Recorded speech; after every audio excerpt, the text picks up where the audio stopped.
somewhat of surprising turn of events, the Philadelphia Flyers continue their spree of re-signing and signing players as they ink young budding star Joel Farabee to a 6-year extension valued at $5 million per year. The full details of the contract have yet not been disclosed as I record this video, but what an aggressive, powerful move by Chuck Fletcher. I personally think that this is a great contract to jump ahead.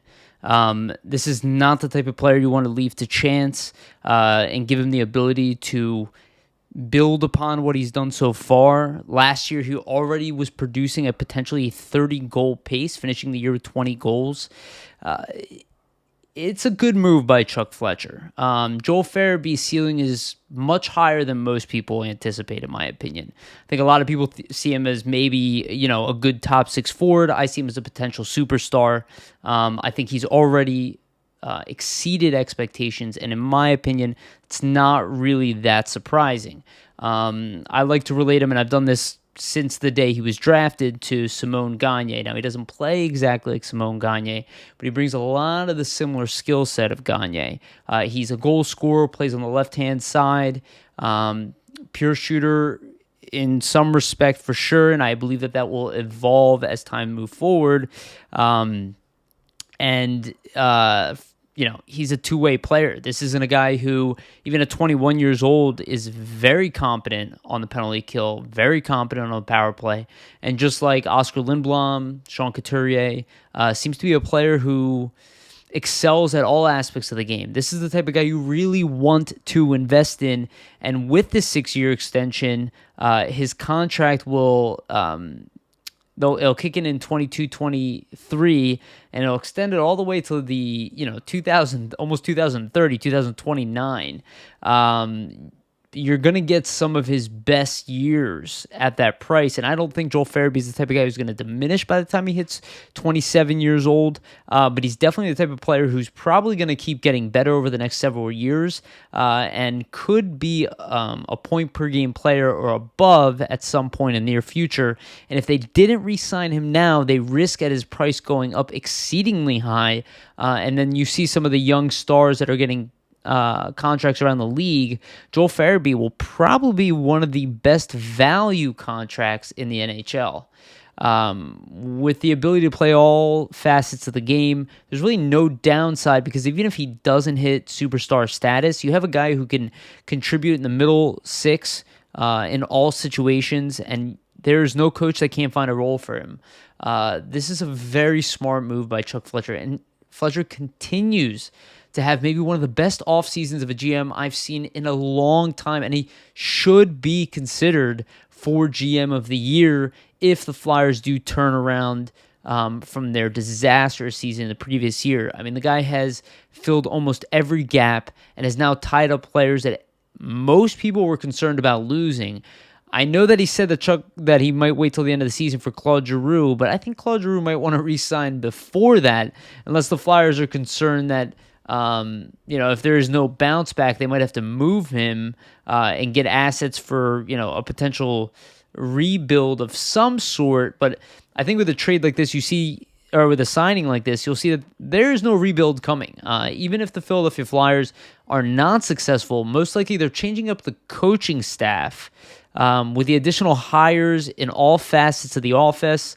I think Chuck Fletcher's job is safe for at least this year, even if the team doesn't do well. I think most people think that the team will panic, but it does not seem to be the case, as Fletcher has done a full rehaul with also reassuring that all of his young talent will be here for the long run. At $5 million a year, Joel Farabee is just scratching the surface of his talent, and I could see him potentially being a 40-goal scorer if he plays with the right combination of players. I don't think many people thought he would be a 30-goal scorer at the age 21, so while most people might be knocking me for that statement, I don't really see an issue with it, because if a guy like Cam Atkinson can score 40 goals in the right situation, you're telling me that Joel Farabee can't, who is ahead of him in his development, doesn't seem to be slowing down at all, and was always better than people anticipated.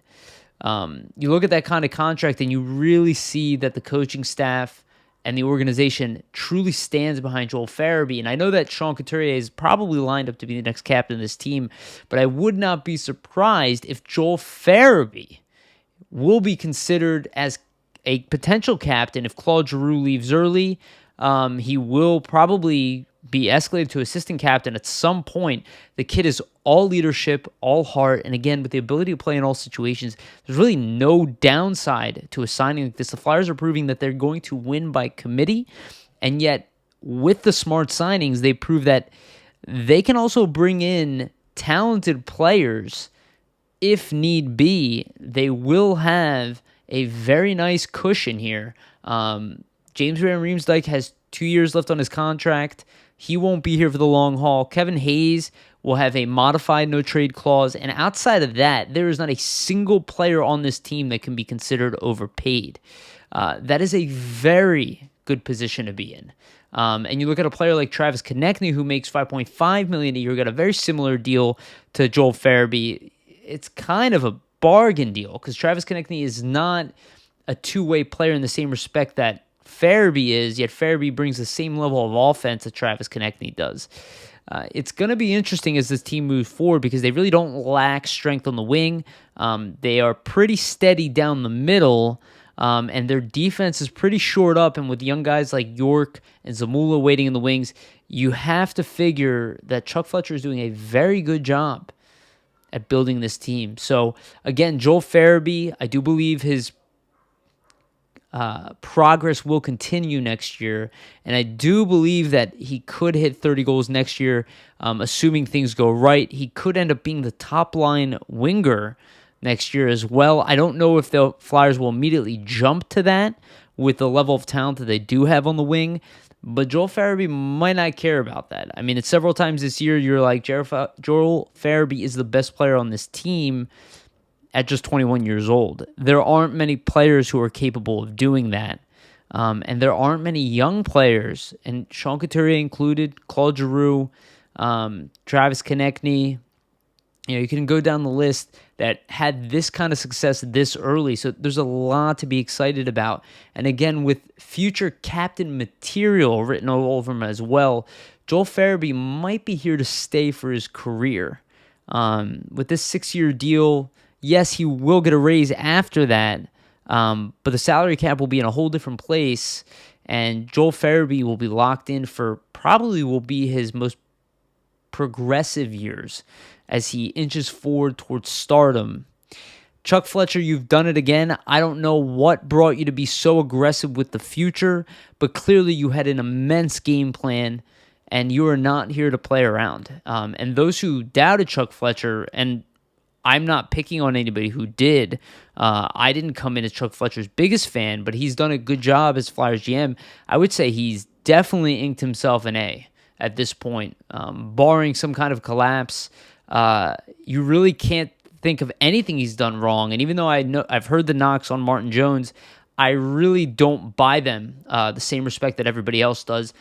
Goaltenders' progress and production is heavily, not 50%, heavily relied upon the defense and the system in front of him, and I don't care who disagrees with me on that. There are plenty of evidence around the league to prove that, where you can see one goalie will be very good on one team, gets traded to another team, and then disappears. Happens all the time. The team in front of you must play well, and the team in front of Joel Farabee must play well to see his progress continue. So Joel Farabee locked in. The Flyers look to be locked and loaded. They still have some RFAs going into next year, but this was by far the biggest. Morgan Frost is still an RFA, but without much experience, he will not demand too much money on his next contract. Nicholas Aube-Kubel is an RFA with salary arbitration eligibility, but most likely might not be here to re-sign that contract and won't be able to demand any kind of serious money if the Flyers do want to hold on to him. But with that RFA taken away at this point, most question marks are now gone. And with that reasonable number, it should be expected that Claude Giroux now can be signed relatively easily without Joel Farabee making something $7 million, especially if he had a 30-goal year this year. That cap hit might have been scary.